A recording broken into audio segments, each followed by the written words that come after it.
Dudhai police station વિસ્તારની national hotel મોરગર ખાતે બનેલ ખૂનના ગુનામાં સંડોવાયેલ મુખ્ય આરોપીને પકડી પાડતી દુધઈ પોલીસ. ભૂત બચાવ હાઈવે રોડ નેશનલ હોટેલ મોરગર ખાતે બનાવ બનેલ, જે તારીખ 24/5/2025 કલાક 8 વાગે ખૂનનો બનાવ બનેલ, જેમાં 2 આરોપી તાત્કાલિક પકડાઈ ગયેલ, જેમાં મુખ્ય આરોપી પકડવાનો બાકી હોય, જેને આર વસાવા પોલીસ ઇન્સ્પેક્ટર નાઓની ખાનગી બાતમી આધારે પકડી પાડેલ.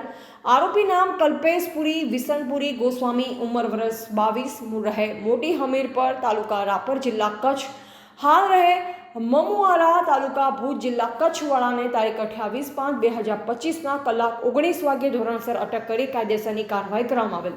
ઉપરોક્ત કામગીરી R Vasava police inspector Dudhai અને દુધઈ પોલીસ સ્ટાફ હરદેવસિંહ સરવૈયા, રાજેશભાઈ ગાંગલ, જગદીશભાઈ, કૃષ્ણકુમારસિંહ, નારાયણભાઈ, દિનેશભાઈ, દિલીપસિંહ દ્વારા કરવામાં આવી. Reporter DK Solanki, Gandhidham.